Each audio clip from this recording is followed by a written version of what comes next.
কবরে আযাব নাই, কাফেরের কবরে আযাব, ঠিক কিনা কোন? আমরা মুমিন না কাফের? জোরে কোন, মুমিন না কাফের? মুমিন হয়েছি, আমগো কবরের আযাবের টেনশন নাই, টেনশন নাই। মিশকাতুল মাসাবি টাইটেল মাদ্রাসা কাদরিয়া তৈয়বিয়া মাদ্রাসা এই ওয়াদম গুনাহগার হাদিসখানা পড়ায়। এই হাদিসে পাকের মধ্যে আছে বাবু ইসবাতি আযাবিল কবর। এই হাদিসের অধ্যায়ের মধ্যে আযাবুল কবরের একটা অধ্যায় আছে, সেখানে লেখা আছে আল্লাহর হাবিব কামলে ওয়ালা রহমতের নবী বলেছেন দুইটা সাইড রয়েছে। একটা সাইড হলো কবরের মধ্যে তিনটা প্রশ্ন করা হবে। কয়টা? আরো জোরে হয় নাই, জোর হলো না, আরো জোরে, আরো জোরে। বারা ইবনে আযিব রাদিয়াল্লাহু তাআলার বর্ণনা, তিনটা প্রশ্ন কবরে করা হবে। মান রব্বুকা ওয়া মা দীনুকা ওয়া মান নাবিয়ুকা। বড় করে কোন সুবহানাল্লাহ। এখন প্রশ্ন তিনটা, আমরা তিনটা হাদিসও মানি। আবার সহিহ বুখারী হাদিসে পাকের মধ্যে আছে কবরের মধ্যে প্রশ্ন হবে মাত্র একটা। কয়টা? কথা বলেন, কয়টা? আগের হাদিসে বললাম কবরে প্রশ্ন হবে কয়টা? আবু দাউদ শরীফ হযরত বারা ইবনে আযিবের বর্ণনা, আর সহিহ বুখারী বলে কবরের মধ্যে মাত্র একটা প্রশ্ন হবে। তিনটাও আমরা মানি, একটাও আমরা মানি। এই সহিহ বুখারীর মধ্যে আছে ফেরেশতা দুইজন কবরের মধ্যে আসবে, এসে বলবে মা কুনতা তাকুলু ফি হাক্কি হাযার রাজুল। এই মানুষটিকে এনারে চিনোনি? যেই ব্যক্তি আমার দয়াল নবীকে চিনতে পারবে তার আর কোনো বিপদ থাকবে না, আযাব থাকবে না, আযাব থাকবে না। বড় করে বলেন না সুবহানাল্লাহ।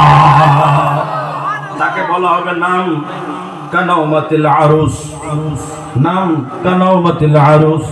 আল্লাহ অর্ডার করবে তাড়াতাড়ি করে তাহাতা জাসাদিহি, তার শরীরের নিচে জান্নাতের বিছানা বিছাইয়া দাও। যদিও সে কবরের মধ্যে, তবুও কবরের মধ্যে জান্নাতের বিছানা বিছাইয়া দাও। কারণ আমার রহমতের নবীকে চিনতে পেরেছে ওই ব্যক্তি ইমানদার, তাকে আযাব দেওয়া যাবে না। জান্নাত থেকে তার কবর পর্যন্ত একটা খুলঙ্গ, একটা লাইন খুলে দেওয়া হবে, একটা দরজা খুলে দেওয়া হবে। জান্নাতের দরজা খুলে জান্নাতের নাজ নিয়ামত কবরের মধ্যে দেওয়া হবে। কথা বলেন ঠিক কিনা? ও বন্ধুরা আমার, বাবাজিরা আমার, কবরের আযাব হইল কাফেরের জন্য, মুশরিকের জন্য, মুনাফিকের জন্য, বেঈমানের জন্য। কোন মুমিনের জন্য কবরের আযাব নাই, নাই, নাই, নাই। তবে একটা কথা যা আমি ওয়াজ করতেছিলাম, ওই রহমতের নবীকে ভালোবেসে ওই নবীকে চিনতে পারলে বেড়া পায়। নবী পাককে না চিনলে কবরের আযাব তার জন্য। আমার নবীকে না চিনলে কবরের আযাব তার জন্য। এখন নবীকে চিনবেন কেমনে? আমার নবীকে চিনবেন কেমনে? ভালোবাসলেন, আমরা ভালোবাসা রস করলাম, কিন্তু যদি বলেন আমি নবীকে ভালোবাসি কিন্তু নামাজ পড়বো না, হবে? কথা কর। নবীকে ভালোবাসতে নামাজ পড়া লাগবে, নবীকে ভালোবাসতে দাড়ি রাখা লাগবে, নবীকে ভালোবাসতে মা বাবার খেদমত করা লাগবে, নবীকে ভালোবাসতে কারো আইল ঠেলা যাবে না। আপনাকে দিকে আইল কয়নি? হ্যাঁ, আইল। কোন জায়গায় ব্রাহ্মণ বাড়িয়ে তারা কয় লাই। যা বলেন বলেন বাবা। অনেকে বর্ষাকালে ইরি রোপণ করার সময় তারা কিন্তু একটু ঠেলে ঠেলে আইলার একদিকে ঠেলে দেয়, জমি বড় করে। আসেনি? আপনাদের দিকে নাই? এদিকেও আছে। সর্বনাশ করছে। এদিকে বলে আইল ঠেলে। এই ঠেলা ঠেলি বাদ দিতে হবে বাবা। কারণ দুনিয়ার জমিনে এক লুকমা হারাম ভিতরে দিয়া নূরের নবীকে ভালোবাসি বললে দাবিটা মিথ্যা হয়ে যাবে। কথা বলেন ঠিক কিনা?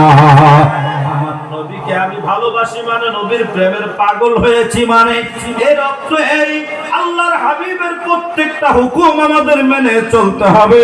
কথা বলেন ঠিক কিনা?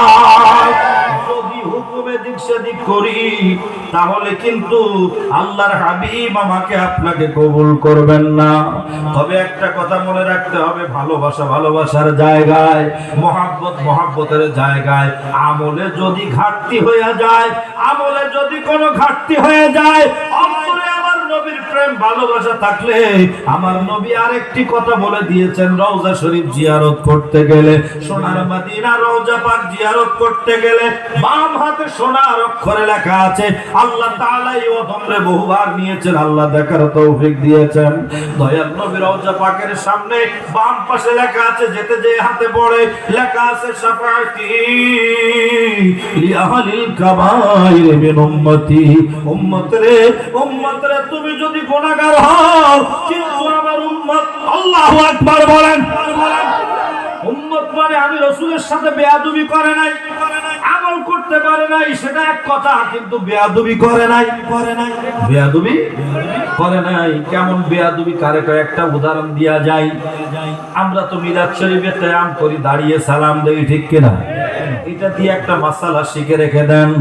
আমাদের হানাফি মাযহাবের একজন ইমাম, পরবর্তী শাখার হযরতে ইব্রাহিম হালাবি হানাফি রাহমাতুল্লাহ আলাইহি, উনি ওনার রূহুস সিয়ার কিতাবের আরেক নাম হলো সিরাতে হালবিয়া। এই কিতাবের মধ্যে লেখা আছে আল কিয়াম মুস্তাহসান ফামান ফাআলাহু ফাকাদ আহসানা ওয়া মান লা ফালা ওয়া মান আনকারা ফাকাদ কাফারা। বলতেছেন তিনি কিয়াম হলো অতি উত্তম, অতি উত্তম, অতি উত্তম। ফামান ফাআলাহু, যেই ব্যক্তি করবে, ফাকাদ আহসানা, সে উত্তম কাজ করলো, অতি উত্তম কাজ করলো। ওয়া মান লা ফালা, যে করলো না সে বঞ্চিত হলো। ওয়া মান আনকারা, যে ইনকার করলো, কি করলো? ইনকার করলো, ফাকাদ কাফারা, সে কাফের হয়ে গেল। এবার বোঝেন খেলাটা, বোঝেন কোন জায়গায়। আপনি করলেন না এক জিনিস, মনে করেন দাড়ি রাখি নাই, গুনাহগার, কি বলেন না? গুনাহগার। কিন্তু যদি আমি বলি দাড়ি হলো জঙ্গল, কেটে ফেলা মঙ্গল, হ্যাঁ, যদি এই ধরনের কথা বলি, ঈমান থাকবে? কথা কয়, ঈমান থাকবে? আমার নবীরে তুমি সালাম দিলা না, তোমার নসিবে নাই, দিলা না, তোমার সওয়াব হইল না, গুনাহ হইল না, তোমার জায়গায় তুমি আসো। কিন্তু যেই বলবা সালাম দেওয়ার কি দরকার, এইভাবে যখন ইনকার করবা তখন সব শেষ হয়ে যাবে। কথা বলেন ঠিক কিনা? কাজী নজরুল তাদের জবাব দিয়ে দিয়েছেন, তর্ক করে দুঃখ ছাড়া কি পেয়েছি সবিশ্বাসী, কি পাওয়া যায় দেখ না পারে হযরতে মোর ভালোবাসি। এই দুনিয়ায় দিবারাতি ঈদ হবে তোর নিত্য সাথী, তুই যা চেষ্টায় পাবি হে তাই আহমদ জান যদি হেসে। এই কথা কইলাম কবরের আযাব বেঈমানের জন্য, কাফেরের জন্য, মুশরিকের জন্য, মুনাফিকের জন্য, আল্লাহ ও রাসূলের শানে বেয়াদবি করে তার জন্য। কিন্তু ঈমানদারের জন্য কবরের আযাব নাই। কথা কোন ঠিক কিনা?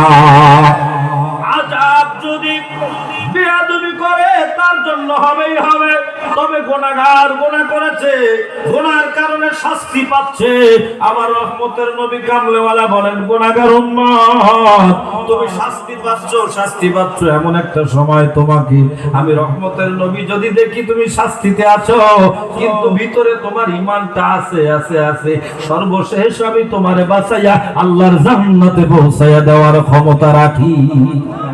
একটু বড় করে বলেন না সুবহানাল্লাহ। তবে সেই পরিমাণ ভালোবাসা অন্তরে থাকার দরকার আছে না নাই? বন্ধুরা আমার, কবরের আযাব বড় সাংঘাতিক আযাব। এমনকি কবরের মধ্যে 99টা সাপ আসবে। কয়টা সাপ? আরো জোরে কোন কয়টা? 99টা সাপ আসবে।